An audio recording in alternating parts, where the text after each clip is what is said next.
There's always been a lot of leverage in crypto. It's triggers what we call collateral cascades, and that's what happened over the weekend. Does that worry you, Tom? Oh, yes. Something very strange is happening in crypto. There is new evidence that we are witnessing a planned crash, meaning this was coordinated, allegedly. This liquidation that was triggered over the last 3 days, the estimates are at least 19 billion of liquidations, but it's probably understated. It might be 4 times bigger. It's the largest since 2021. Essentially, you have to go back to FTX. I think there is a lot of leverage in the way people use this product called perpetuals, which is trading on margin, like 3x, 20x. And it lurks and it's held through collateral. People like sort of pledging something that thinks it's safe, but when the price of that collateral drops, it triggers a cascade. And the mainstream media telling you that it was insider trading rigged by Donald Trump. I don't know one way or another, but what I'm seeing is much, much, much, much, much deeper than this. From Donald Trump today. Don't worry about China. It'll all be fine. Highly respected President Xi just had a bad moment. He doesn't want depression for his country, and neither do I. The USA wants to help China, not hurt it. And this was essentially Trump saying, we got new information, we're walking it back. When I announced at the end of last week 100% tariffs on China, that obviously scared all markets. Crypto collapsed. Luckily, traditional markets were able to close. People who bought the dip made out because, as of today, crypto adds $500 billion on the China-Trump statements. Essentially, Trump and Xi are just writing this off as a big misunderstanding. Investors are waking up to some major news from China.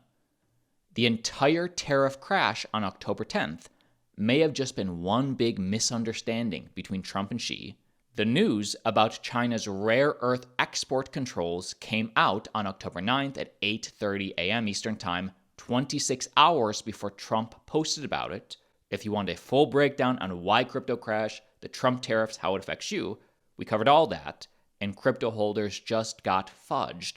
What comes next? But really, last week, China's rare earth export controls were kind of a non-news event until President Trump made it news, posted about it over 1 day later, and then last night, China released a statement clarifying their export controls on rare earths.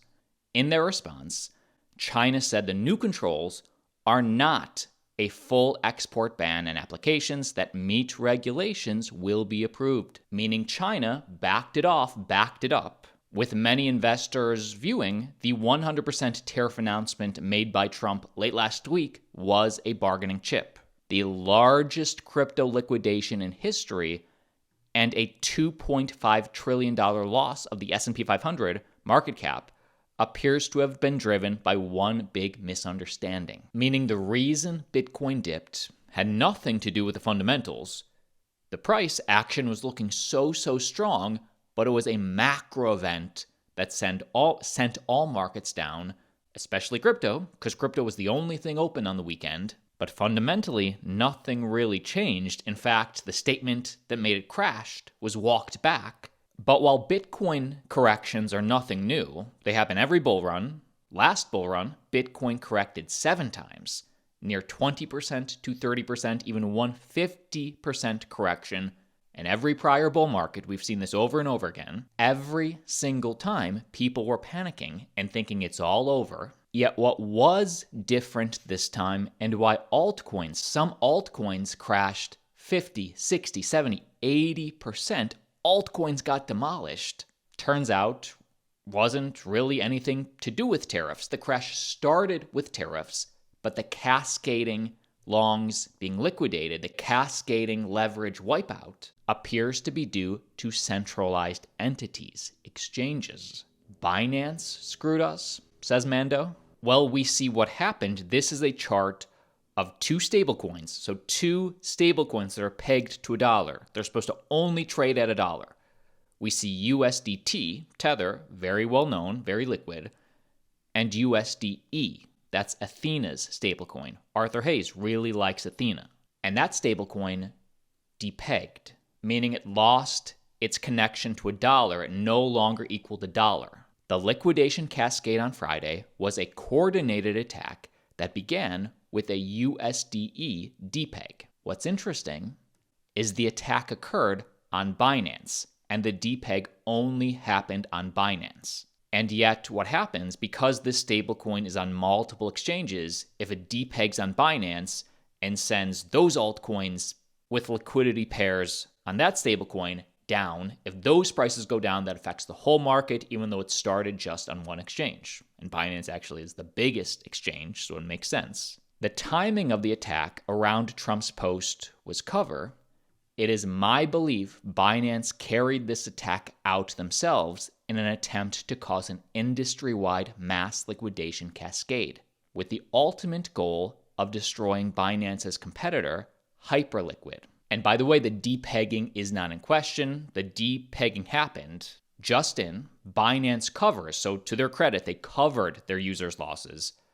Covers $283 million in users' losses after its tokens depegged on Friday. And here's what you need to know. Number one, it was not just Binance that had the depeg of USDE. Binance was the biggest, but because it started on Binance, it did ripple to other centralized and decentralized exchanges. So there was a small depeg on Bybit, Curve got affected, but Binance users were the most affected, even though all altcoins got affected in the process. And why did Athena's stablecoin get such a depegging from Binance specifically? Well, remember, every single exchange was under an immense load that day. It was the single largest liquidation event in crypto history. And Binance was extremely unstable during this period, causing market makers to be unable to shift inventory because APIs were failing and withdrawals and deposits were bricked. Nobody was able to step in an arb. If that didn't make sense, think of it this way. It's like a fire broke out on Binance, but all the roads were blocked and firefighters couldn't make their way in to step in and provide liquidity. Bybit, the step in was pretty sudden. Other entities, there was a step in immediately, fix the depeg, fix the problem. We see this in the chart.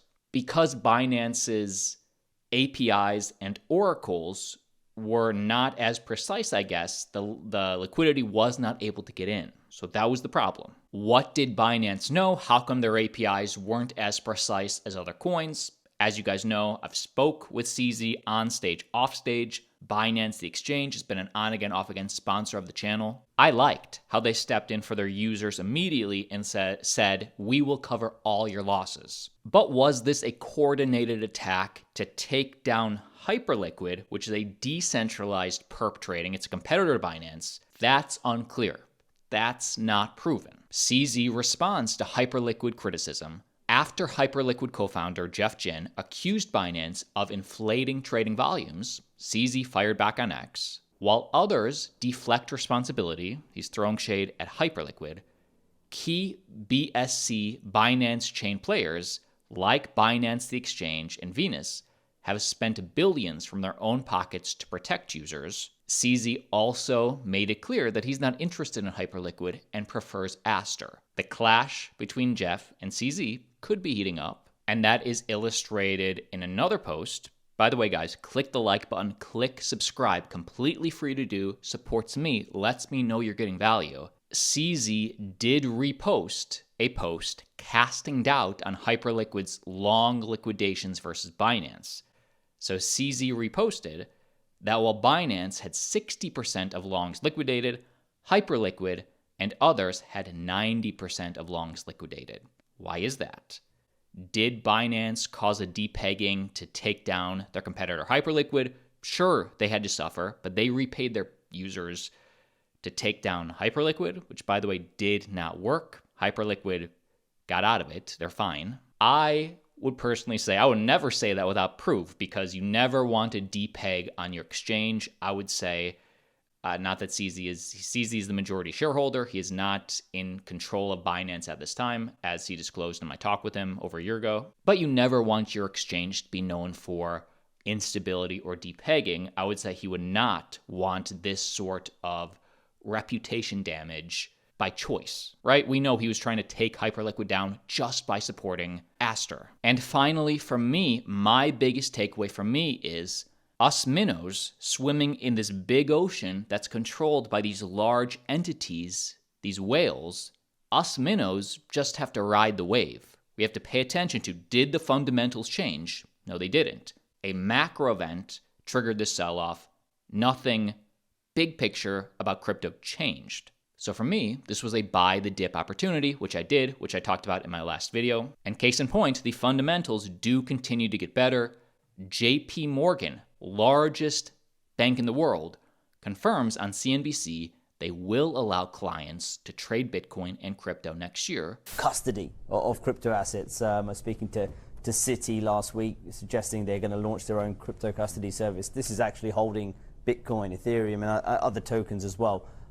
When it comes to how you're approaching digital assets, how big a topic is custody right now? Is it something that you're looking to launch as well? From a JP Morgan side, I don't think that's in the near-term horizon for us. I think Jamie was pretty clear at Investor Day that we're going to be involved in the trading of that, but custody isn't on the table at the moment.